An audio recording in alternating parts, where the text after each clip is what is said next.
नमस्कार। आप सभी लोगों का आप सभी का स्वागत है हमारे Dishank sir lecture YouTube channel पर। जैसा कि आपको पता है कि बोर्ड एग्ज़ाम अब आने वाला है और उसमें ज़्यादा दिन अब नहीं है ना। मुश्किल से आपका अक्टूबर चल रहा है, नवंबर, दिसंबर, जनवरी, फेब, है ना। आपको फेब लास्ट तक आपको एग्ज़ाम होने की प्रबल संभावनाएं आपको नज़र आ रही हैं, है ना। 4 महीने बचे हैं, 4 महीने क्या 3 महीने हम मान लेते हैं।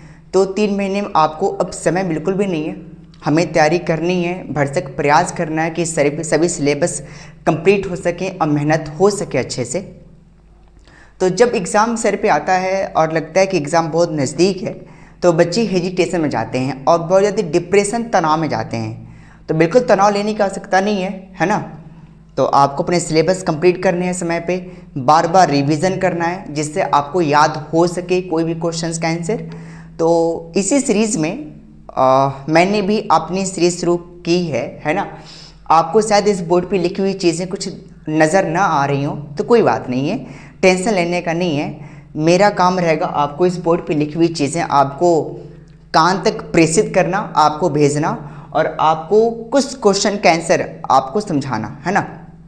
क्या मैं इसमें लेके आया हूँ, इसमें आपको छोटे छोटे क्वेश्चन आंसर, जैसे एग्ज़ाम में जो आपका मल्टीपल चॉइस क्वेश्चन आता है, जैसे आपका एग्ज़ाम में आपका शॉर्ट टाइप क्वेश्चन आता है, तो उनके आंसर्स आपको याद हो सकें, उनके लिए मैंने ये वीडियो बनाया हुआ है, ठीक है। तो एग्ज़ाम से पहले इस वीडियो को आप 1 बार 2 बार देख लीजिएगा। उम्मीद है कि आपको बहुत सारे क्वेश्चन आपको यहाँ से मिलने वाले हैं। तो मैं यहाँ पे 4 चैप्टर्स लेने वाला हूँ। 4 चैप्टर कौन कौन से हैं? पहला चैप्टर्स मैं लूँगा, इसमें नाम क्या रहेगा आप लोगों का, पुष्पी पात्र में लैंगिक जनन, है ना। उसके अलावा दूसरा चैप्टर हम लेने वाले हैं क्या चीज़, मानव जनन का, ठीक है। तीसरा चैप्टर हमारा रहेगा क्या चीज़, जनन स्वास्थ्य, आप यहाँ देख पा रहे हो बेटा, है ना। और चौथा चैप्टर हमारा क्या रहेगा, वंशागति तथा विभिन्नता का सिद्धांत, ठीक है। इन चैप्टर्स में एनसीईआरटी के अकॉर्डिंग ध्यान दीजिएगा, मैंने एनसीईआरटी फॉलो की है। एनसीईआरटी के अकॉर्डिंग छोटे छोटे क्वेश्चन जो एग्जाम में बनते हैं उनके आंसर्स मैं आपको बताने वाला हूँ, ठीक है। क्वेश्चन और आंसर, तो लास्ट टाइम तक बने रहिएगा, है ना। वीडियो इसको स्किप मत कीजिएगा सभी लोग। और आपसे एक रिक्वेस्ट मैं कर देता हूँ, पहले ही चैनल को सब्सक्राइब कर दीजिएगा यदि आप नए हो तो, है ना, और लोगों तक शेयर जरूर कर दीजिएगा। आइए क्लास को शुरू करते हैं हम सभी लोग, ध्यान दीजिएगा। 4 चैप्टर्स मैंने लिया है, तो मैं शुरुआत करता हूँ एक चैप्टर से, मैंने मानव जनन से शुरुआत करते हैं, ठीक है। फिर हम लोग एक एक करके सारी चीज़ें हम लोग बात करने वाले हैं, ठीक है। आइए देखिए, सबसे पहला क्वेश्चन हमारा क्या है, मानव जनन, चैप्टर का नाम ही हमारा है ना। तो एक दिमाग में क्वेश्चन आना चाहिए कि जनन किसे कहते हैं, व्हाट इज अ रिप्रोडक्शन। तो नॉर्मल सा बच्चा जानता है और हर एक लोग जानते हैं कि अपनी समान नए संतति को जन्म देना जनन कहलाता है ना। अपने ही समान नए संतति को जन्म देना जनन कहलाता है। और भी जनन कितने प्रकार का होता है, 2 प्रकार का, लैंगिक और अलैंगिक, है ना, सेक्सुअल एंड असेक्सुअल, ठीक है ना। चलो ध्यान देना, मैं इस पूरे वीडियो में मैं आपको बहुत सारे क्वेश्चन देने वाला हूँ, ठीक है। लास्ट टाइम तक बने रहिएगा। उम्मीद है कि ये जब यहाँ से इसको पढ़ के आप उठोगे ना तो आपके अंदर एक ऐसी भावना पैदा होगी, ऐसी आपके अंदर मालूम है जिज्ञासा पैदा होगा कि आपके अंदर ऐसा लगे कि हाँ मैंने कुछ आज चीज़ें सीखी हैं, कुछ याद भी की हैं, है ना। चलिए शुरू करते हैं। मैं पहला क्वेश्चन लेता हूं कि एंड्रोजन हार्मोन जो होता है ये कहां से स्रावित होता है, ठीक है। आपको जानना है, एनसीईआरटी का क्वेश्चन है कि जो एंड्रोजन हार्मोन होता है ये कहां से स्रावित होता है। तो आपका जवाब होना चाहिए लीडिंग सेल से, है ना। जो लीडिंग सेल होता है उस लीडिंग सेल से एंड्रोजन हार्मोन स्रावित होता है, ठीक है। ये सारे क्वेश्चन दिमाग में बैठाते जाइएगा। आगे चलते हैं सेकेंड क्वेश्चन की तरफ। जो फीमेल्स होती है ना, फीमेल्स स्त्रियों में आतर चक्र कितने दिन का होता है, सामान्यतः कितने दिन का होता है। जो आपका मेंस्ट्रुएशन साइकिल होता है, जो आपका आतर चक्र होता है फीमेल के अंदर, कितने दिन का होता है। तो ध्यान दीजिएगा 28 से 29 दिन का होता है, ठीक। तो ये पॉइंट आप जान लीजिएगा भैया कि स्त्रियों में जो आतर चक्र होता है 28 से 29 दिन का होता है, ठीक है। चलो जी आगे चलते हम सभी लोग कि जो टेस्टोस्टेरोन हार्मोन होता है ये किस सेल से निकलता है। देखो ये सारे क्वेश्चन एनसीईआरटी वाले हैं, आप पढ़िएगा एनसीईआरटी सारे मैंने ले रखा वहाँ से, है ना। जो टेस्टोस्टेरोन हार्मोन है ये किस सेल से निकलता है, तो आप ये इस बात का ध्यान देना कि जो टेस्टोस्टेरोन हार्मोन होता है ये भी लीडिंग सेल से निकलता है। लीडिंग सेल कहाँ पर जाती है, टेस्टिस के अंदर, है ना, टेस्टिस के अंदर। ठीक है, इस पॉइंट को ध्यान देना बेटा सभी लोग। तो टेस्टोस्टेरोन एक मेल हार्मोन है, ये किस सेल से निकलता है, तो लीडिंग सेल से निकलता है। ठीक है, यहाँ तक आगे चलते हम सभी लोग। अगला क्वेश्चन हमारा है कि जो आतुर चक्र होता है ना, फीमेल के अंदर, इसको कंट्रोल कौन करता है, इसको नियमन कौन करता है ना। तो दो हार्मोन हमारे होते हैं जो हमारे पीयूष ग्रंथि से निकलता है, यानी मास्टर ग्लैंड से निकलता है। एक का नाम आपका है LH और एक का नाम आपका है FSH, है ना। नाम याद कीजिएगा, एक का नाम क्या है LH और एक का नाम आपका क्या है FSH। ये दोनों हार्मोन हमारे मास्टर ग्लैंड से निकलते हैं। मास्टर ग्लैंड कहाँ पर जाते हैं, हमारे ब्रेन में। ठीक, पिट्यूटरी ग्लैंड आपको पता होगा, हमारे ब्रेन के 3 भाग होते हैं। मिड आपका होगा क्या चीज़, सबसे पहले अग्र मस्तिष्क, मध्य मस्तिष्क और पश्चिम मस्तिष्क, है ना। Fore brain, mid brain, hind brain. इसी फोर ब्रेन में भी 2 भाग हैं, थैलमस और हाइपोथैलमस। हाइपोथैलमस में ही एक भाग आपका होता है ना, एक हड्डी होती है, उस हड्डी का नाम आपका होता है सेला टर्सिका हड्डी। उस सेला टर्सिका हड्डी, सॉरी, एक हड्डी उसका नाम है स्टेफनाइड, और स्टेफनाइड हड्डी में एक गड्ढा है, सेला टर्सिका नामक गड्ढा है, और उस गड्ढे में एक मटर के दाने के आकार का एक हड्डी मिलती है, एक ग्लैंड मिलती है। उस ग्लैंड का नाम आपका क्या है, पीयूष ग्लैंड या मास्टर ग्लैंड या पिट्यूटरी ग्लैंड। उसी से LH और FSH हार्मोन निकलता है, और यही दोनों हार्मोन फीमेल के अंदर आतुर चक्र को कंट्रोल करता है। ठीक है, अब आगे सुनिएगा, ये LH और FSH के काम तो मैंने बता दिया कि आतुर चक्र को कंट्रोल करता है। इसकी फुल फॉर्म भी याद कर लीजिएगा। फुल फॉर्म क्या हो जाएगा, ल्यूटिनाइजिंग हार्मोन, है ना। क्या होता है, ल्यूटिनाइजिंग हार्मोन होता है LH का फुल फॉर्म, और फॉलिकल स्टिमुलेटिंग हार्मोन इसका फुल फॉर्म होता है FSH का, है ना। फॉलिकल स्टिमुलेटिंग हार्मोन होता है FSH का। ठीक है, डन है यहाँ तक ना। आगे चलते हैं, अगला क्वेश्चन हमारा क्या है। अगला क्वेश्चन ये बनता है कि प्रसव किसे कहते हैं, है ना, प्रसव, और इसी को पर्ट्यूरेशन कहा जाता है इंग्लिश में, है ना। तो प्रसव किसे कहते हैं ये भी हम लोग बात कर लेते हैं। तो प्रसव क्या होता है, मैंने कितनी सिंपल लाइन लिखी है कि गर्भकाल पूरा होने पर, है ना, जो पूर्ण विकसित शिशु होता है, माता के गर्भ से बाहर निकलना या बाहर आना प्रसव कहलाता है। जब बच्चा गर्भकाल को पूरा कर लेता है, और गर्भकाल जब पूरा हो जाता है बच्चे का, और बच्चे को माँ के गर्भ से बाहर आना, है ना, उसी को प्रसव कहा जाता है। ठीक है, यहाँ तक ना। तो ये पॉइंट आप याद करें ना, प्रसव किसे कहते हैं। बहुत सारे क्वेश्चंस हैं, लेकिन मैंने उन्हीं क्वेश्चन को लिखा है जो एनसीईआरटी में दे रखे हैं। एनसीईआरटी के एक्सरसाइज वाले क्वेश्चन हैं सब आपके, है ना, कहीं बाहरी क्वेश्चन नहीं है, कहीं से मैंने नहीं लिया हुआ है, ना तो आपके बुक से लिया है मैंने, बस एनसीईआरटी का जो भी एक्सरसाइज वाले क्वेश्चन है, एक्सरसाइज चैप्टर है, वहाँ से मैंने क्वेश्चन को लिया हुआ है। ठीक है, आगे सुनिएगा, ध्यान देना। एक ऐसी सेल है, उस सेल का नाम आपका सर्टोली कोशिका है ना। सर्टोली कोशिका का क्या कार्य, एग्जाम में अक्सर क्वेश्चन बन के आता है। तो जो स्पर्म होता है, उस स्पर्म को पोषण देने का कार्य कौन सी कोशिका करती है हमारी, तो सर्टोली कोशिका करती है। ठीक है, तो कोई भी क्वेश्चन आपसे पूछ ले भैया कि what is the function of Sertoli cell, है ना, तो सर्टोली सेल का क्या काम होता है, जो शुक्राणु होता है उस शुक्राणु को पोषण देने का कार्य आपकी सर्टोली कोशिका करती है। ठीक है, यहाँ तक डन है बेटा, नया यहाँ तक। आगे चलते हैं, अगले क्वेश्चन हमारा आता है oogenesis, अंड जनन किसे कहते हैं, है ना। अंड जनन किसे कहते हैं, बहुत प्यारा क्वेश्चन है भैया।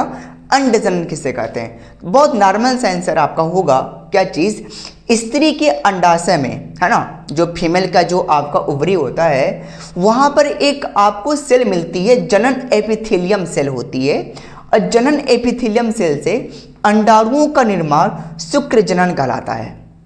सॉरी अंड जनन कहलाता है। तो अंड जनन किसे कहते हैं? तो जो फीमेल होती हैं, फीमेल के अंदर जो ओवरी होता है, उस ओवरी में एक सेल होता है, जनन एपिथेलियम सेल होता है, वहाँ पे अंडाणुओं का बनना आपका अंड जनन कहलाता है, यानी oogenesis कहलाता है। Formation of egg is called oogenesis। तो देखिए बहुत बढ़िया बढ़िया क्वेश्चन आपको मैं बताता हूँ। कोई पूछेगा अंड जनन किसे कहते हैं, तो अंडाणुओं का बनना अंड जनन कहलाता है। कोई पूछे शुक्र जनन किसे कहते हैं, आपका जवाब होगा शुक्राणु का बनना शुक्र जनन कहलाता है। कोई पूछेगा लघु बीजाणु जनन किसे कहते हैं, तो लघु बीजाणु का बनना लघु बीजाणु जनन कहलाता है। कोई पूछे आप लोगों से गुरु बीजाणु जनन किसे कहते हैं, तो गुरु बीजाणु का बनना गुरु बीजाणु जनन कहलाता है। कोई पूछे युग्मक जनन किसे कहते हैं, युग्मक का बनना युग्मक जनन कहलाता है। तो ये ध्यान देना है ना। तो ऐसे ही हमारे पास क्वेश्चन ये था कि अंड जनन किसे कहते हैं। तो मैंने आपके सामने क्या रखा कि स्त्री का जो अंडाशय होता है, स्त्री के अंडाशय में एक जनन एपिथेलियम सेल होता है, वहाँ से अंडाणुओं का फॉर्मेशन आपका अंड जनन कहलाता है, यानी oogenesis कहलाता है। ठीक है, यहाँ तक आगे चलते हैं। अगला हमारा क्वेश्चन ये है शुक्र जनन क्या है। तो मैं आपको बता दिया फॉर्मेशन ऑफ स्पर्म, यानी स्पर्म का बनना आपका शुक्र जनन कहलाता है। ठीक है ना, आगे चलते हैं। अगला हमारा ये है कि एक हार्मोन आपका है, उस हार्मोन का नाम आपका प्रोजेस्टेरॉन हार्मोन। प्रोजेस्टेरॉन हार्मोन, ये क्वेश्चन है कि प्रोजेस्टेरॉन हार्मोन किससे संबंधित है, मेल से कि फीमेल से, है ना। ये क्वेश्चन आपका है प्रोजेस्टेरॉन हार्मोन किससे संबंधित है। जैसे एक ऊपर हार्मोन था ना टेस्टोस्टेरोन, एक किससे संबंधित था, मेल से संबंधित था। ऐसी प्रोजेस्टेरॉन हार्मोन किससे संबंधित है, तो ध्यान दीजिएगा ये फीमेल से संबंधित है ना। जो प्रोजेस्टेरॉन हार्मोन आप देख पा रहे हो, प्रोजेस्टेरॉन हार्मोन हमारा ये मालूम है किससे संबंधित आपका है, तो फीमेल से संबंधित है। ठीक है, यहाँ तक आगे चलो, मैं आगे चलते हैं। फीमेल के अंदर जो पहली बार ऋतुस्राव होती है ना, फीमेल के अंदर, क्योंकि देखो फीमेल के अंदर लगभग 10 से 12 साल की उम्र में मेंस्ट्रुएशन साइकिल शुरू हो जाती है। तो प्रथम ऋतुस्राव फीमेल के अंदर कब होती है ना। तो जो प्रथम ऋतुस्राव 10 से 12 साल की उम्र में हो जाती है, तो प्रथम ऋतुस्राव को किस नाम से जानते हैं, इसको हम लोग रजोधर्म कहा जाता है। एक फीमेल के अंदर पहली बार जब ऋतुस्राव होता है तो उस टर्म को क्या कहा जाता है ना, उस टेक्निकल टर्म को क्या कहते हैं, ये क्वेश्चन हमारा है। तो उस टेक्निकल टर्म को कहा जाता है मेनार्क या रजोधर्म कहते हैं। ठीक है, या फिर उसी को मालूम है पहली बार जब होती है उसको मैंने कहा रजोधर्म भी कहते हैं, या फिर उसी को हम लोग रजोदर्शन भी कहा जाता है। रजोदर्शन जब पहली बार होता है तो उसको हम लोग मालूम है मेनार्क भी कहते हैं। मेनार्क इंग्लिश शब्द हमारी होगी, या हमारे पास रजोधर्म या रजोदर्शन कहा जाता है जब पहली बार फीमेल के अंदर ऋतुस्राव होता है। तो अब आपके अंदर एक क्वेश्चन और भी आएगा, अंतिम बार कब होता है, किस साल में होता है, किस ईयर में होता है। तो ये भी जान लो बेटा, जो हमारा आतुर चक्र होता है एक फीमेल के अंदर 49 से 50 वर्ष की उम्र में लगभग बंद हो जाता है, और उस जब अंतिम बार होता है उसको रजोनिवृत्ति कहा जाता है, मेनोपॉज कहा जाता है, रजोनिवृत्ति कहा जाता है। तो मैंने आपके सामने ये कहा कि यदि अंतिम बार होती है तो अंतिम बार 49 से 50 साल की उम्र में होता है तो उसको रजोनिवृत्ति के नाम से हम क्या करते हैं, जानते हैं। ठीक है, तो ये मानव जनन से इतने सारी मल्टीपल चॉइस क्वेश्चन आपके बन सकते हैं या शॉर्ट टाइप क्वेश्चन आपके बन सकते हैं। यदि क्लास पसंद आ रही हो बेटा ना, तो एक काम कीजिएगा, आप कमेंट में बस इतना लिख दीजिएगा, सर ये 4 चैप्टर तक तो आपने बनाया है, अगला चैप्टर आप कब ला रहे हो, है ना। यदि आपने ये कमेंट से भर दिया सारी चीज़ें, तो उम्मीद है कि मैं आपको इसका पार्ट 1 में ये इसका रखता हूँ, पार्ट 2 मैं आपको बहुत जल्दी लेके आऊँगा। यदि आपने कमेंट में सारी चीज़ें लिख दिया, ये क्लास आपके लिए फ़ायदेमंद रहा तो। ठीक है, आगे चलते हैं हम सभी लोग। सेकेंड चैप्टर की मैं तरफ बात करता हूँ। एक चैप्टर हमारा है जनन स्वास्थ्य। जनन स्वास्थ्य से कौन कौन से हमारे मल्टीपल चॉइस क्वेश्चन बन सकते हैं या शॉर्ट टाइप क्वेश्चन बन सकता है, हम लोग उनके बारे में चर्चा करने वाले हैं। ठीक है, तो आइए लेट्स बिगिन। देखिएगा, एक बहुत प्यारा शब्द हमारे पास है और उस शब्द का नाम आपका क्या है? वैसेक्टोमी। ठीक है, वैसेक्टोमी किसे कहते हैं और वैसेक्टोमी किससे संबंधित है, ये पहला क्वेश्चन हमारा है। तो बस इतना याद कर लो, क्योंकि देखो ये मास्टर क्लास है, मैं इसको मैराथन क्लास बोल दे रहा हूँ, मास्टर क्लास दे रहा हूँ। मैं यहाँ पे डिटेल में चर्चा नहीं कर सकता। डिटेल में चर्चा करने के लिए हम लोग 1 बाई 1 करके हम लोग एक टॉपिक के ऊपर चर्चा करेंगे, है ना, डेली बाय डेली। तो बस हम लोग यहाँ पे सिर्फ जो लिखा है एक बार इसको सुन लेते हैं और एक बार सुन करके एग्जाम हॉल में जाके बैठ के एग्जाम देना है हमको। ठीक है, बस सुन के एग्जाम हॉल में जाइए, बैठिए और एग्जाम दीजिए माइंड फ्रेश करके। ठीक है, आइए, वैसेक्टोमी किससे संबंधित है? तो वैसेक्टोमी संबंधित है मेल से, है ना। किससे संबंधित आपका है? मेल से संबंधित है, पुरुष नसबंदी जिससे कहा जाता है ना। तो जो आपकी वैसेक्टोमी है ये मेल से संबंधित है। ठीक है, अगला क्वेश्चन हमारा है ट्यूबेक्टोमी किससे संबंधित है? तो ट्यूबेक्टोमी आपका फीमेल से संबंधित है ना। तो ये भी पॉइंट याद कीजिएगा कि जो वैसेक्टोमी है ये मेल से संबंधित है और जो ट्यूबेक्टोमी है ये फीमेल से संबंधित है। ठीक है, एक क्वेश्चन आपका और आता है, आर्किडेक्टोमी किससे संबंधित है? आर्किडेक्टोमी, तो ध्यान देना आर्किडेक्टोमी भी आपका मेल से संबंधित है, मेल के टेस्टिस से संबंधित है ना। टेस्टिस, जो टेस्टिस होता है, यदि टेस्टिस में कोई संक्रमण हो गया, कोई बीमारी हो गई, तो उसको कट करके बाहर निकालना आपका आर्किडेक्टोमी कहलाता है। पता है, 2 क्वेश्चन और आप लोग ले लो।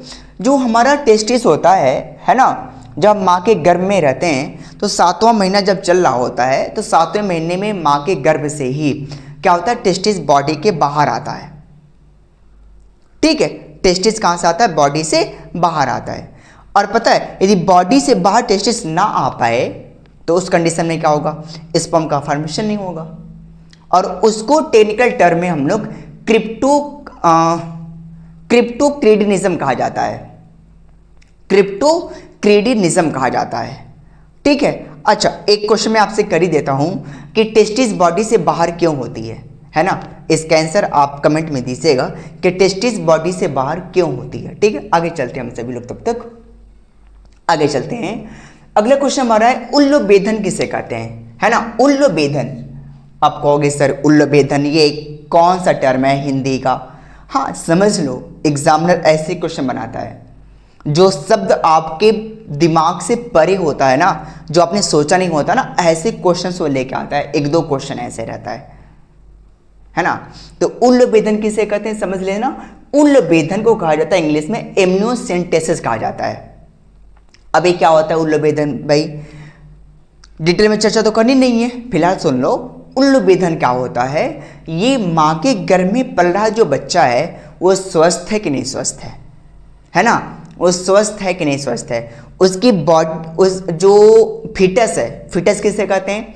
माँ के गर्भ में पल रहा बच्चा जो फिटस है, फिटस किसे कहा जाता है? उसकी बॉडी के सभी अंग बन चुके हैं तो फिटस कहलाएगा, है ना। तो जो माँ के गर्भ में पल रहा जो बच्चा है, जो फिटस है, वो क्लियर है कि नहीं है, मतलब उसके सभी अंग अच्छे से तैयार हो चुके नहीं हो चुके हैं, स्वस्थ है कि नहीं स्वस्थ है, कोई बीमारी तो नहीं है। इसके बारे में पता लगाने के लिए जिस विधि का प्रयोग करते हैं उस विधि का नाम आपका क्या है? उल्लोबेधन या एमनियोसेंटेसिस, है ना। उसको हम क्या बोलते हैं? एमनियोसेंटेसिस कहा जाता है, यानी या फिर उल्लोबेधन कहा जाता है। ठीक है, यहाँ तक आगे चलते हैं। अगला हमारा है IVF क्या होता है। तो बस इनके फुल फॉर्म आप जान लें फिलहाल यहाँ पर, है ना। डिटेल में चर्चा मैं आपको बोर्ड एग्जाम तक आपको 1 बाई 1 करके दे देने वाला हूँ। IVF इन विट्रो फर्टिलाइजेशन, जिनको अंतः पात्रीय निषेचन कहा जाता है, जिसको परखनली शिशु भी कहा जाता है, आपने पढ़ा होगा, है ना। ऐसे जो कपल्स हैं जो बच्चे पैदा करने में असमर्थ होते हैं उनको IVF के थ्रू, है ना, हम लोग टेस्ट ट्यूब में गैमेट्स को फॉर्मेशन कर सकते हैं, है ना। तो IVF हमारा क्या होता है? इन विट्रो फर्टिलाइजेशन होता है। ठीक है, आगे चलते हैं। जिफ्ट का फुल फॉर्म याद कीजिएगा, है ना। जिफ्ट का फुल फॉर्म बहुत बढ़िया क्वेश्चन है। जिफ्ट का फुल फॉर्म जाइगोट इंट्राफैलोपियन ट्रांसफर। एक बार मैं फिर बोलता हूं, जाइगोट इंट्राफेलोपियन ट्रांसफर, ये जिफ्ट का फुल फॉर्म है। ठीक है, आगे चलते हैं। गिफ्ट का फुल फॉर्म क्या होता है? Gift, GIFT, gift. तो गैमेट इंट्राफेलोपियन ट्रांसफर, गैमेट होता है। तो यहां पे मेरा क्या था? जाइगोट इंट्राफेलोपियन ट्रांसफर था, यहां गैमेट्स इंट्राफेलोपियन ट्रांसफर है। ठीक है, यहां तक। आगे चलते हैं। अगला हमारा MTP का फुल फॉर्म। MTP, ध्यान दीजिएगा, इस पर टिप्पणी करने के लिए एग्जाम में आता है। MTP के ऊपर, ये MTP होता है, इसके ऊपर फुल फॉर्म लिखने के लिए नहीं, टिप्पणी करने के लिए एग्जाम में आता है। तो मैं बस यहाँ टर्म में लिखा हूं कि आप इसके बारे में बस सुनिए तो आराम से आप एग्जाम हॉल में कुछ तो लिख लेंगे। MTP, medical termination of pregnancy. क्या लिखा है मैंने, जरा बताना बेटा सभी लोग। MTP, medical termination of pregnancy. MTP का फुल फॉर्म है ये। क्या बोला मैंने, फिर से सुन लो भैया। मेडिकल टर्मिनेशन ऑफ प्रेगनेंसी, ये MTP का फुल फॉर्म है। इसी को एबॉर्शन कहा जाता है, इसी को सगर्भता कहा जाता है। एबॉर्शन सुना है नाम ना, गर्भपात कराना, तो यही MTP है। ठीक है, यहां तक। आगे चलते हैं। अब ध्यान दीजिएगा, एग्जाम में अगला क्वेश्चन मैंने कहता है कि यौन संचारित कुछ रोगों के नाम लिखने के लिए, है ना, यौन संचारित कुछ रोगों के नाम लिखने के लिए एग्जाम में आता है। तो आइए हम लोग कुछ रोगों के नाम याद कर लेते हैं।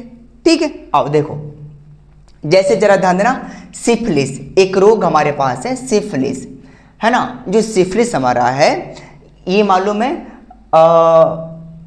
एक यौन संचारित रोग है। जैसे सुजाक, ये भी एक रोग है ना। एड्स, गोनेरिया, हर्पिस, आप नाम सुन लें। डिटेल में चर्चा आप लोग बुक के थ्रू पढ़ लीजिएगा या मेरे थ्रू ही आप बताइएगा, मैं आपको डिटेल में सारी चीज़ें बताने वाला हूँ। ठीक है, फिलहाल याद कर लें, यौन संचारित रोग कौन कौन से हैं? सिफिलिस, सुजाक, एड्स, गोनेरिया एंड हर्पिस। ये नाम याद कर लीजिएगा, एग्जाम में लिखने के लिए आता है। अच्छा, ऊपर एक कुछ मैंने छोड़ दिया था, जनसंख्या विस्फोट के कारण कौन कौन से हैं। ये लॉन्ग टाइम में आता है कि जनसंख्या विस्फोट के क्या क्या रीजन्स हैं। ठीक है, आखिर क्या रीजन्स हैं जिससे पॉपुलेशन ग्रोथ कर रही है। तो इसके बहुत सारे फैक्टर्स हैं, आपके बुक में भी है, पढ़ लीजिएगा। मृत्यु दर में कमी है, जन्म दर में वृद्धि है, अंधविश्वास है, पुत्र का महत्व, इंपॉर्टेंस ऑफ सन, ध्यान दीजिएगा। उसके अलावा अंधविश्वास मैंने बोला ही, पुत्र का महत्व भी है, निम्न सामाजिक स्तर है ना। अंधविश्वास भी मैंने बोला, ब्लाइंड फेथ जिसको कहा जाता है। ठीक है, पुत्र की चाहत है, बहुत सारे ऐसे आप दे सकते हो, है ना। इनमें जनसंख्या विस्फोट के रीज़न यही है ना। तो आप मेंशन कीजिएगा रीज़न, ध्यान देना, क्योंकि प्रॉब्लम है और हमारे आज के समाज का ये प्रॉब्लम है। तो एग्जामिनर क्वेश्चन दे सकता है, यदि यही क्रम रहा बच्चों के उत्पादन का, तो आगे आएंगे कुछ सवाल बड़े बड़े। सोने की किंचित जगह धरा पर मिले नहीं, मजबूरन हम सब तुम सोएंगे खड़े खड़े। सही बात है ना, बधाई हो, आज इंडिया नंबर 1 है। सही है ना, पॉपुलेशन के मामले में इंडिया नंबर 1 है। कभी ऐसा था कि इंडिया नंबर 2 पे हुआ करता था। और ज़रा याद कर लो, भारत की आज़ादी से पहले कितनी पॉपुलेशन थी और आज पॉपुलेशन इतनी अधिक है। क्या इसके पीछे का फैक्टर है, क्या कारण है? कभी सोचिएगा, विचार कीजिएगा, इसके पीछे का क्या आंसर आपको निकल के आएगा।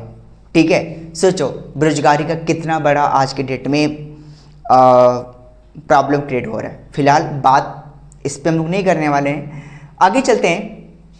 अभी मैंने बात किया था IVF का, है ना। IVF, प्रखनली शिशु की मैंने बात किया था। प्रखनली शिशु के बारे में इसी को टेस्ट बेबी भी कहा जाता है।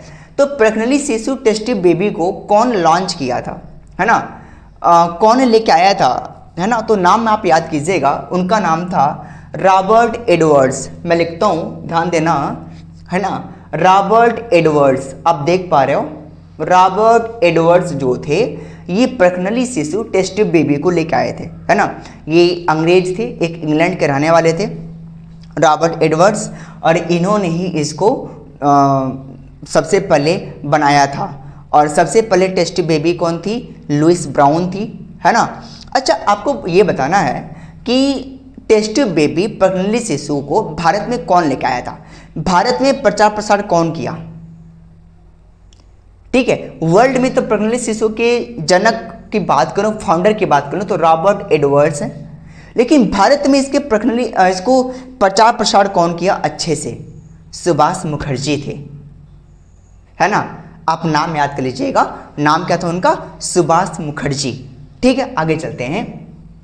अच्छा, पॉपुलेशन कंट्रोल की क्या क्या कौन कौन से मतलब हेडिंग्स हमारे हो सकते हैं? तो हेडिंग्स के बारे में बात कर लें कि शिक्षा की सुविधाओं का विस्तार कर दीजिए, पॉपुलेशन कुछ हद तक कंट्रोल हो सकता है। चाइना ने लगाम लगा रखा है, ध्यान देना। चाइना ने कुछ ऐसे नियम बनाए, कुछ फैक्टर्स बनाए जो आज वहाँ पॉपुलेशन ग्रोथ के बजाय कम हो रही है ना। पॉपुलेशन कंट्रोल में करने के लिए शिक्षा की सुविधाओं में आप विस्तार कर दीजिए, बच्चों की संख्या का निर्धारण कर दीजिए, है ना। हम दो हमारे दो वाला जो नारा है, जो स्लोगन है, इसको लेके आइए, है ना।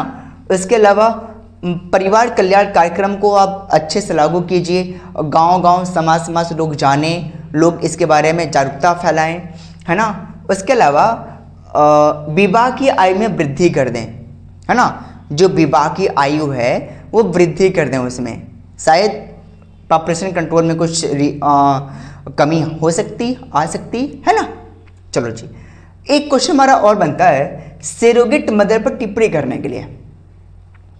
भैया सरोगेट मदर क्या है, इसके ऊपर मैंने पूरा लॉन्ग वीडियो मैंने आपके सामने दे रखा है ना।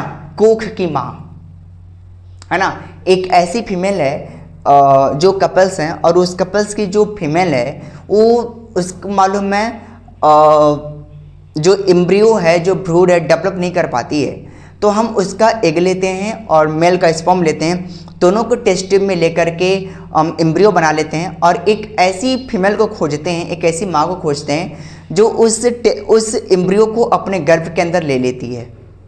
ठीक है, जो माँ लेती है उस माँ को हम लोग कहा जाता है कोख की माँ या फिर सरोगेट मदर कहा जाता है ना। तो इसके ऊपर मैंने वीडियो बना रखा है, आप चाहिए तो जाकर के देख लीजिएगा सभी लोग, सरोगेट मदर के ऊपर। अच्छा एक बात बताएं, भारत में इसके ऊपर कानून भी बना है। कानून ये बना है सरोगेट मदर वो हो सकती है जो आपके रिलेशन का होना चाहिए, है ना।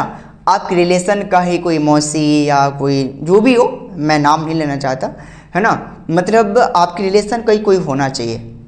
ऐसा नहीं है कि मतलब किसी, हाँ आज के समाज में तो ऐसा है कि लोग भैया पैसे देकर खरीद लेते हैं, ठीक है, लेकिन इसके ऊपर नियम हमारा है सरोगेट मदर के ऊपर कि आप यदि किसी की किराए की कोख को ले रहे हो तो आपको कोई रिलेशन ही होना चाहिए। ठीक है, फिलहाल तो इतने सारे क्वेश्चन हमारे बन सकते हैं जनन स्वास्थ्य से। उम्मीद है कि आपको अभी तक मैंने 2 चैप्टर्स कवर कराया और बहुत सारे क्वेश्चंस मैंने देने का प्रयास किया शॉर्ट टाइम में, बहुत छोटे। जिन चैप्टर्स को पढ़ाने में टीचर्स लगभग 2-2, 3-3 घंटे लेते हैं, 4-4 घंटे लेते हैं, महज मैंने आपको 10-10, 15 मिनट में छोटे छोटे क्वेश्चन मैंने दिया है, छोटे छोटे क्वेश्चंस जो आपको एक बार रिकॉल करके एग्जाम में जाके बैठ सकते हो। ठीक है, आगे चलते हैं। ठीक है, अब हम लोग एक पहला चैप्टर हम लोग लेते हैं, क्या चीज़, पुष्पिपात में लैंगिक जनन से, है ना। फिर हम लोग आ जाएंगे इस वाले चैप्टर पे। तो आइए शुरुआत करते हैं। थके तो नहीं ना हो आप सभी लोग? हाँ, थकना नहीं है, हारना नहीं है और अपने लक्ष्य तक जरूर जाना है। ठीक है, तो आइए शुरुआत करते हैं हम सभी लोग। ठीक है, देखो चैप्टर हमारा है पुष्पिपात में लैंगिक जनन का। तो आइए शुरुआत करते हैं। नॉर्मल से क्वेश्चन है, बहुत बड़े बड़े क्वेश्चन हैं। आइए देखिए,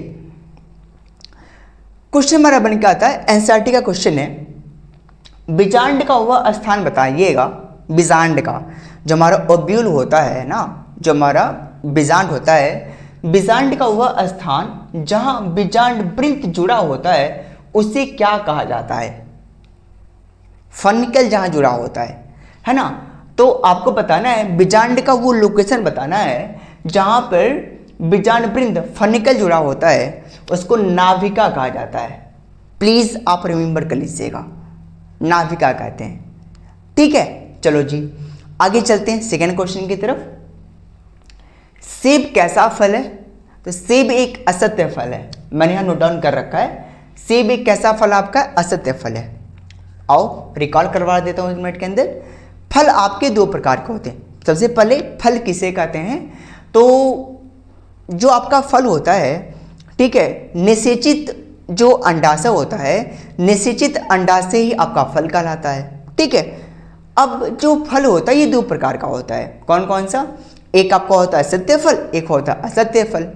सत्य फल वे होते हैं जो अंडाशय से बनते हैं, जो निषेचन के पश्चात बनते हैं, है ना। असत्य फल वे होते हैं जो अंडाशय से न होकर के, ठीक है, फल के किसी अन्य भाग से होते हैं, उनको असत्य फल कहा जाता है। तो सेब आपका असत्य फल है। क्यों असत्य फल है? क्योंकि सेब का विकास अंडाशय से नहीं होता है, इसका विकास पुष्पासन से होता है। तो सेब का पुष्पासन खाते हैं, थैलमस खा जाता है, पुष्पासन खाते हैं। तो ये पॉइंट आप याद कीजिएगा कि जो सेब होता है, सेब एक असत्य फल है और सेब का पुष्पासन खाया जाता है। ठीक है भैया, याद हो रही है ना? आगे चलते हैं, ध्यान दीजिएगा। अगला क्वेश्चन हमारा है कि जो द्विनिषेचन होता है ना, द्विनिषेचन जिसको डबल फर्टिलाइजेशन कहा जाता है, द्विनिषेचन किस प्रकार के प्लांट्स में होता है? क्वेश्चन हमारा ये है कि जो द्विनिषेचन होता है ये किस प्रकार के प्लांट्स में होता है? आवृतबीजी प्लांट्स में होता है। कैसा आपका होता है? एंजियोस्पर्म, आवृतबीजी प्लांट में होता है।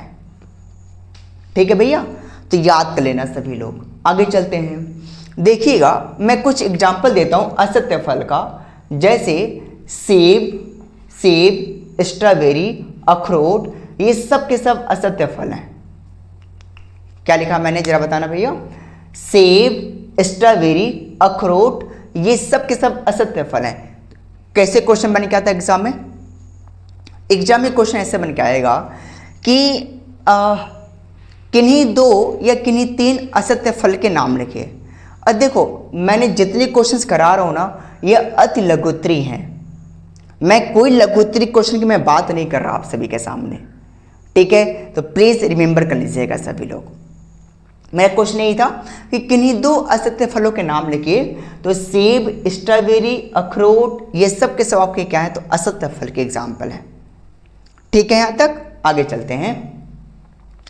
एक क्वेश्चन आपका और बन के आता है, टेपिटम के क्या आकार है? टेपिटम, अब टेपिटम क्या होता है?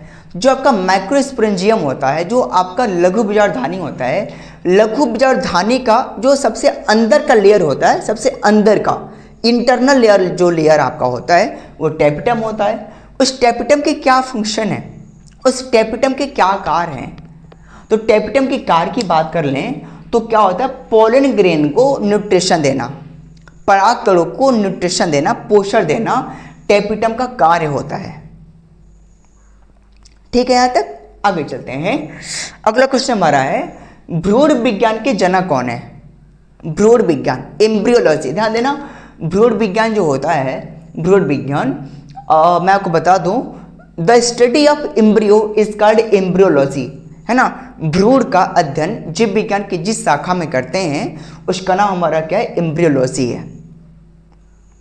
ठीक है, तो इस एम्ब्रियोलॉजी के जनक कौन है? तो ध्यान देना, पी माहेश्वरी। कौन है भैया? पी माहेश्वरी, पंचानन माहेश्वरी कहा जाता है इनको। ठीक है, तो ये हमारे क्या है? भ्रूण विज्ञान के जनक हैं। ठीक है, आगे चलते हैं। अगला हमारा बहुत प्यारा क्वेश्चन है, कई बार एग्जाम में क्वेश्चन बन चुका है, कई बार एग्जाम में क्वेश्चन बन चुका है। 1 मिनट के लिए मैं आपसे माफी चाहता हूं, मैं थोड़ा सा पानी पी लेता हूं ना।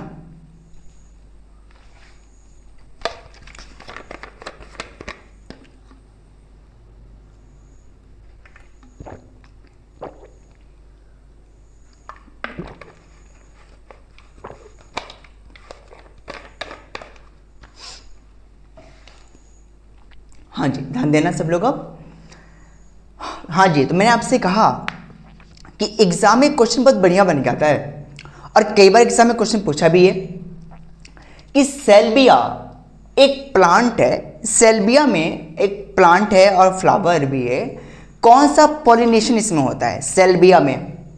तो ध्यान दीजिएगा, कीट परागण इसमें होता है ना। कौन सा परागण आपका होता है? कीट परागण होता है। और कीट परागण को क्या कहते हैं इंग्लिश में? कीट परागण को तो एंटमोफिली कहा जाता है। एंटमोफिली या एंटमोफिलस कहते हैं। और कीट का अध्ययन करना जीव विज्ञान की जिस शाखा में करते हैं उसको एंटमोलॉजी कहा जाता है। तो दोनों में अंतर है, एंटमोलॉजी और ठीक है एंटमोफिली। तो एंटमोफिली कीट परागण है और एंटमोलॉजी स्टडी ऑफ इंसेक्ट है। ठीक है, यहां तक ना। आगे चलते हैं। ध्यान देना, जो हमारा मैच्योर भ्रूणकोश होता है ना, मैच्योर जो भ्रूणकोश होता है उसको देखो, उसमें 8 केंद्रक होता है और उस 7 सेल का बना होता है। तो मैच्योर भ्रूणकोश 8 केंद्रकी और 7 कोशिकीय होती है। ये देखो, ये लाइन ही याद कर लेना, ये लाइन ही आप सभी के लिए बहुत काम का है। ये जो लाइन देख पा रहे हो ना, ये लाइन ही आप सभी के लिए काम का है कि जो मैच्योर भ्रूणकोश होता है ये 8 केंद्रकी होती है और 7 कोशिकीय होती है। ठीक है, चलो जी आगे चलते हैं। अगला हमारा क्वेश्चन है कि मांसल फल किसे कहते हैं? तो वही बात है, फल आपका जो सत्य फल होता है, फल किसे कहते हैं?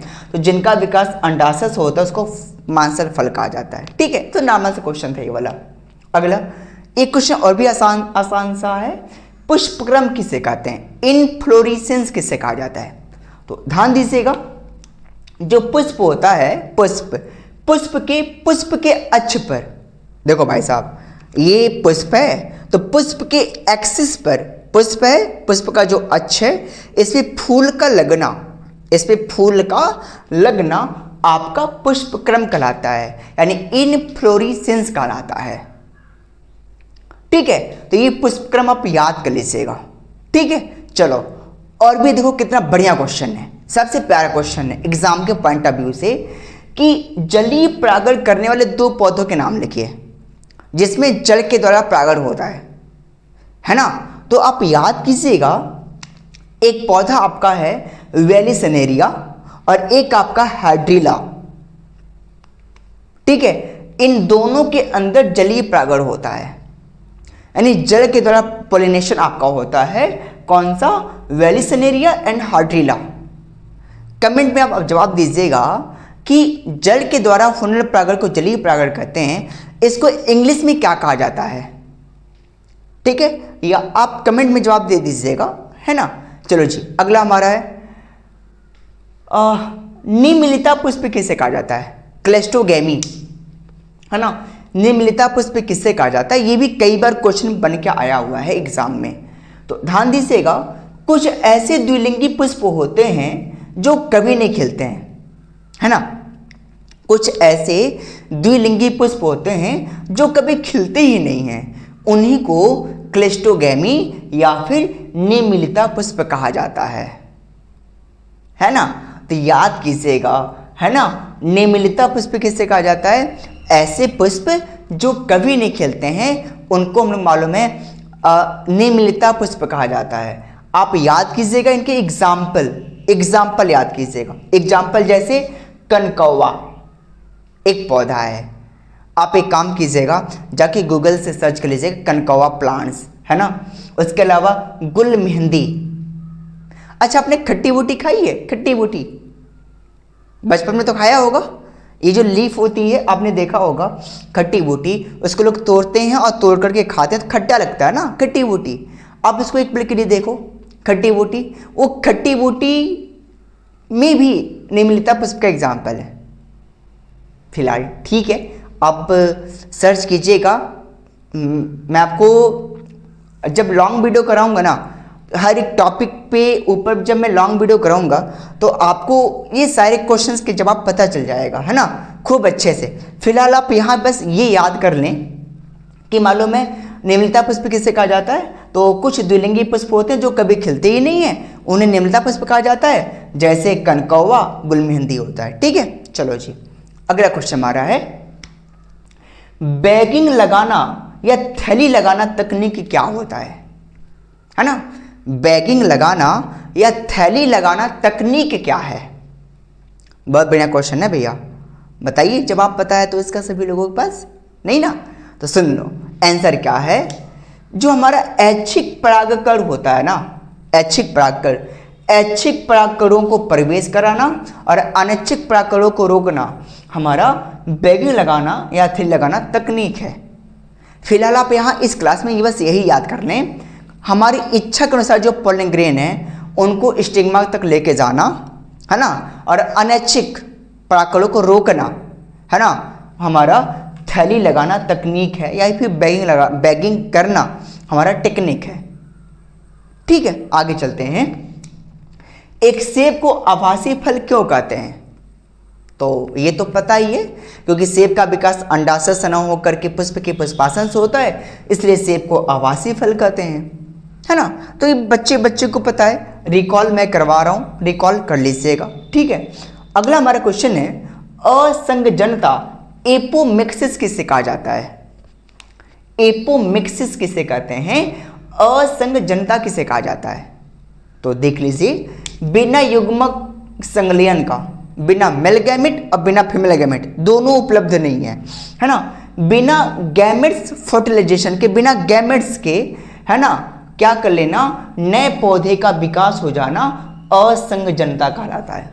गैमेट्स की आवश्यकता ही नहीं है ना, बिना गैमेट्स के क्या होता है, नए पौधे का विकास होना असंगजनता कहलाता है ना। ये सारे क्वेश्चंस आपको पढ़ के जाने हैं। अगला, पार्थिनोकार्पी किसे कहते हैं? अनिषेक फलन किसे कहते हैं? बहुत बढ़िया क्वेश्चन है कि बिना निषेचन का फल का बनना, बिना निषेचन का फल का विकास होना अनिषेक फल कहलाता है। एग्जाम्पल आप याद कीजिएगा, केला और अनानास, है ना, ये ऐसे फल हैं जो बिना निषेचन के बन जाते हैं। ठीक है, अच्छा जी, अगला हमारा क्वेश्चन है, क्या चीज जरा ध्यान देना, परागण किसे कहते हैं?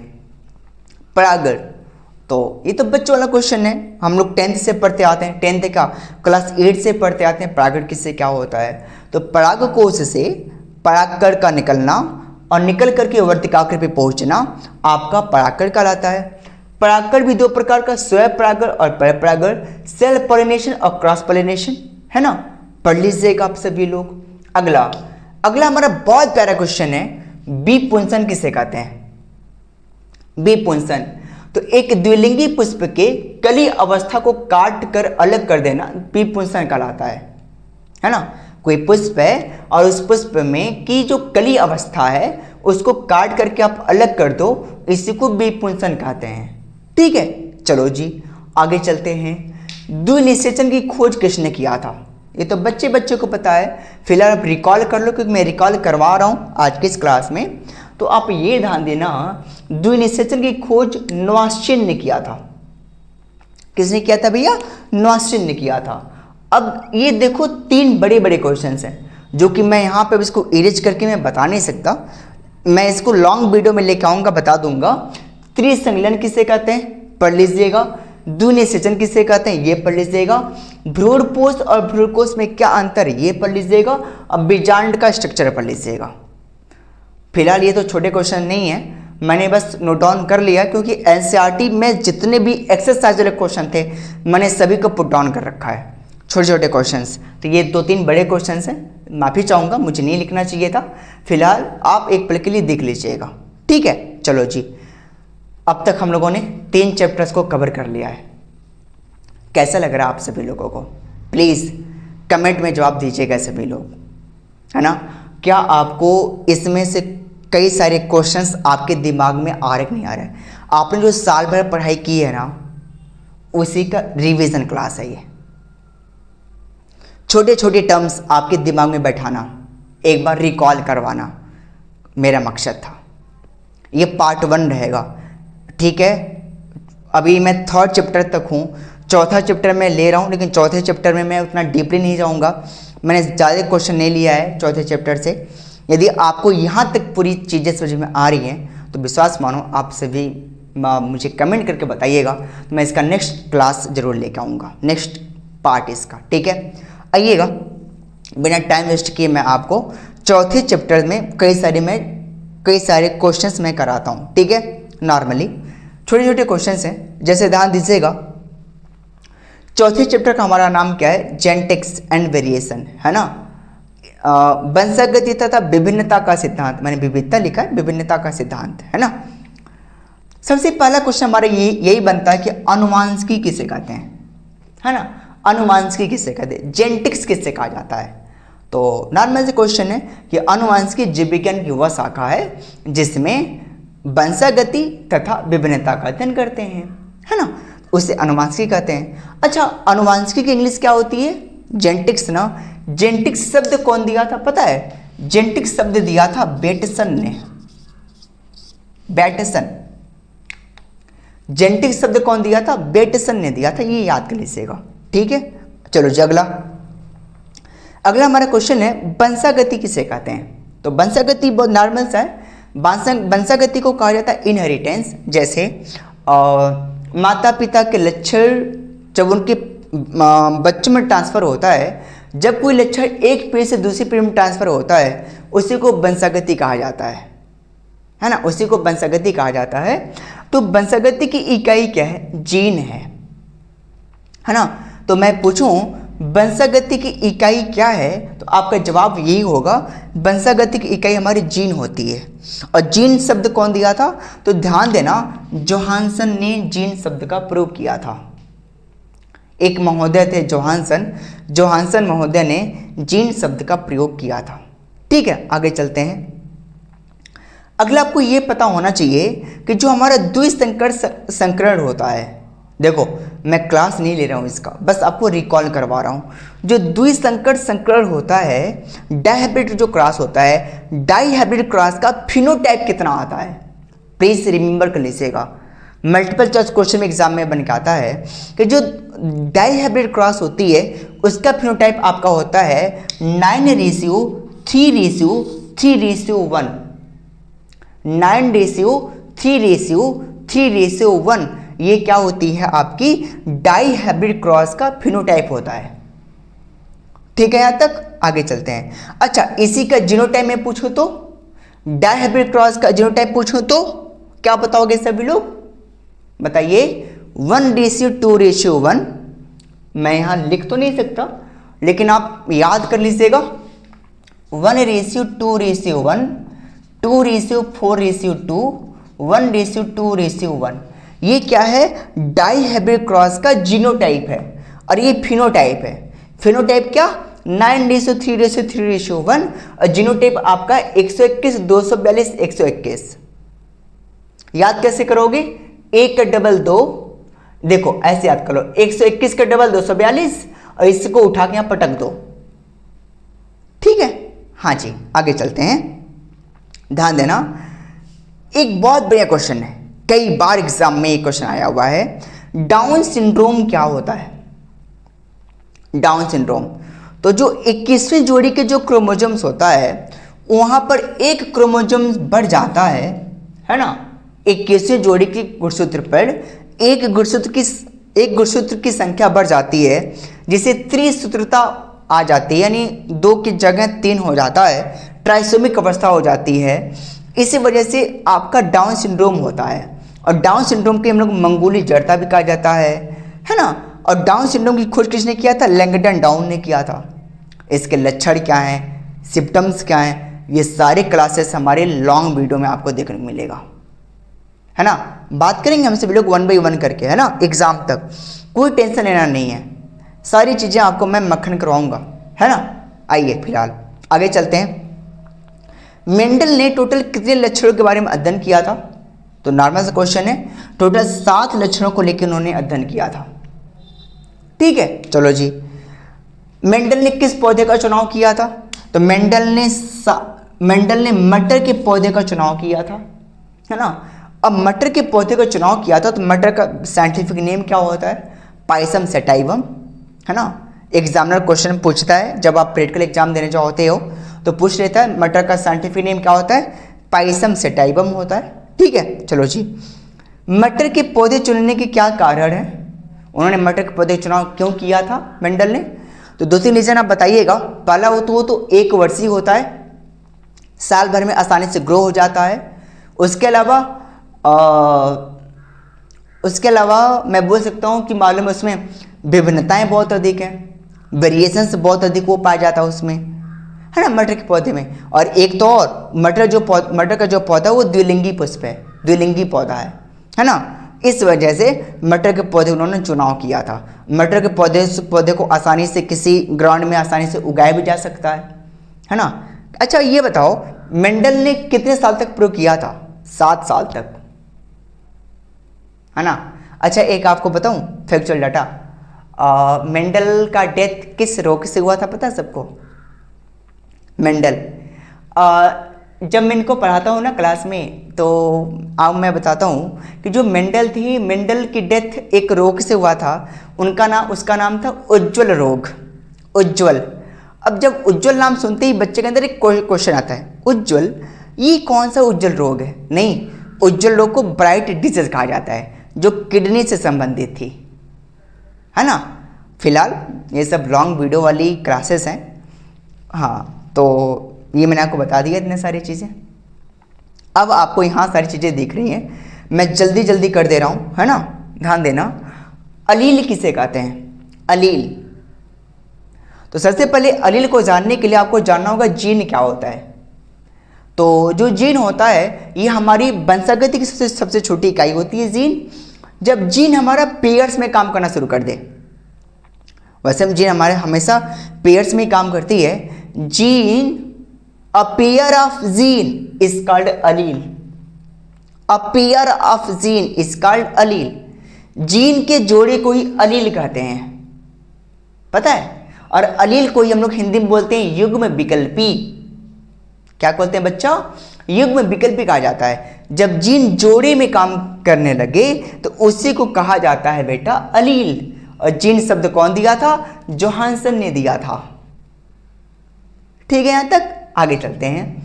अब अगला हमारा टॉपिक है समयुग्मजी किसे कहते हैं, विषमयुग्मजी किसे कहते हैं। होमोजाइगस और हेट्रोजाइगस क्या होता है? देखिए, जब अलील समान होते हैं उसे समयुग्मजी कहते हैं।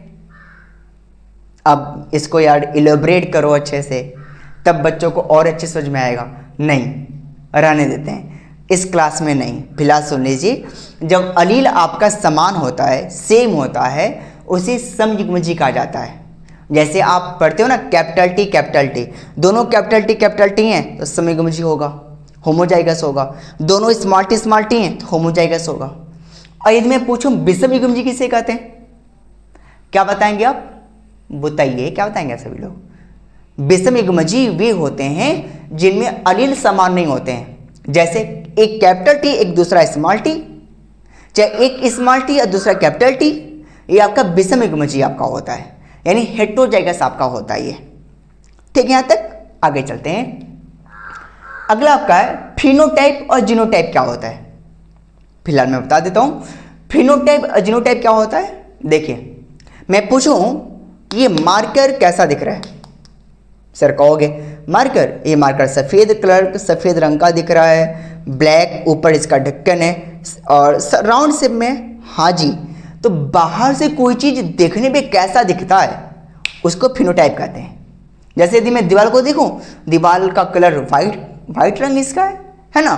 उसके अलावा फैन को देख रहा हूँ, हाँ यार ये इसकी जो पत्तियाँ हैं ये वाइट कलर की है। तो कोई चीज़ बाहर से देखने पे कैसी दिखती है उसी को फिनोटाइप कहा जाता है।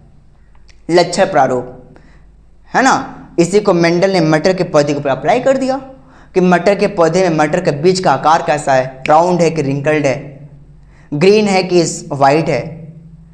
उसके अलावा जो फ्लावर है पिंक है कि वाइट है ना। ये सारी चीज़ें कि बाहर से देखने में कोई चीज़ कैसी दिखती है उसी को फिनोटाइप कहा जाता है। ठीक है, डन है यहाँ तक ना। आगे चलते हैं। जीनोटाइप किसे कहते हैं ये जान लो।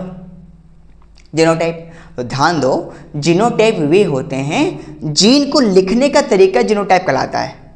जीन को जो हम लिखते हैं ना, जैसे मैं लिखता हूं कैपिटल टी, है ना। अब ये हमारा एक जीनोटाइप है। ये मैं लिखता हूं कैपिटल टी स्मॉल टी, ये जीनोटाइप हमारी है। मैं लिखता हूं capital R small R, capital R small R, आपकी ये क्या है? जीनोटाइप है ये। तो जीन को लिखने का एक स्टाइल, एक तरीका आपका जीनोटाइप कहलाता है। भैया जीन को टाइप कर दो, जीनोटाइप। ठीक है, चलो जी आगे चलते हैं। हाँ जी, आपके एग्जाम के लिए सबसे बढ़िया क्वेश्चन मैं देने जा रहा हूँ। मेंडल ने जब 7 साल तक प्रयोग किया तो उन 7 सालों में उन्होंने 3 नियम बनाए थे, 3 नियम प्रतिपादित किए। पहला था लॉ ऑफ डोमिनेंस, प्रभाविता का नियम। अगला हमारे पास था लॉ ऑफ सेग्रीगेशन, है ना, लॉ ऑफ सेग्रीगेशन, पृथक्करण का नियम, और लॉ ऑफ इंडिपेंडेंट असॉर्टमेंट, स्वतंत्र अपविभवन का नियम। तो इन तीनों नियमों में से एक नियम एग्जाम में आपकी पूछे जाएंगे, ठीक है, तो पढ़ लीजिएगा, भूलिएगा मत।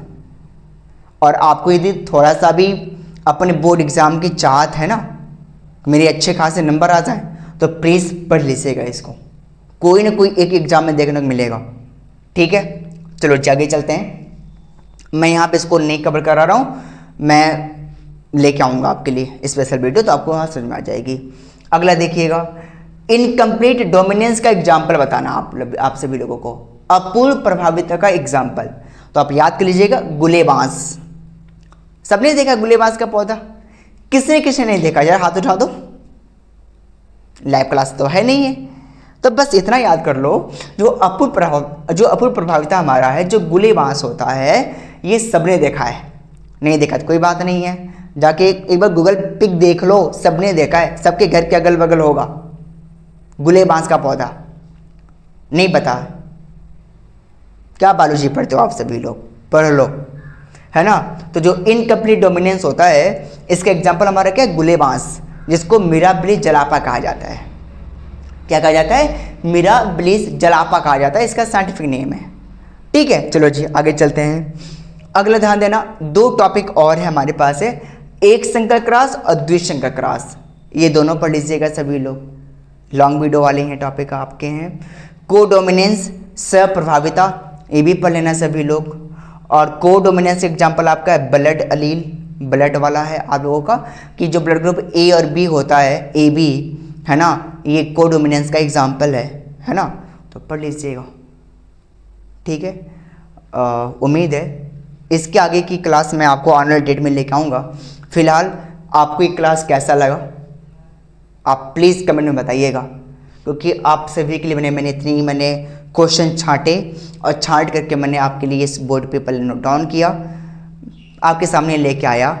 उम्मीद है आप सभी लोग इसको ज़्यादा से ज़्यादा प्रेम करोगे इस क्लास को, और लोगों तक शेयर ज़रूर कर दीजिएगा, मैक्सिमम बच्चों तक पहुंच सके, अधिकतम लोगों तक इसको देखें, मतलब पहुँचे, और सभी लोग इसको ज़रूर देखें और इसका फ़ायदा उठाएं, क्योंकि आपकी मोटिवेशन से ही हम आगे बढ़ सकते हैं। और यदि क्लास पसंद आया होगा तो प्लीज़ आप कमेंट में ये बता दीजिएगा सर पार्ट 2 कब लेके आ रहे हैं, क्योंकि आपके कमेंट का मेरा इंतज़ार रहेगा, ठीक है। तो यदि आपको क्लास आने वाले डेट में मैं इससे आगे की क्लास ज़रूर दूंगा आप सभी लोगों के लिए, यदि आपका प्रेम मेरे ऊपर बना रहा ज़रूर मैं इसका क्लास पार्ट 2 दूंगा। लेकिन अब आप सभी लोग तैयार हो जाओ अपने एग्ज़ाम के लिए, ठीक है। फिलहाल मिलते हैं ऐसे ही बेहतरीन वीडियो के साथ, तब तक के लिए आप सभी लोग पढ़ते रहिए, मस्त रहिए और स्वस्थ रहिए।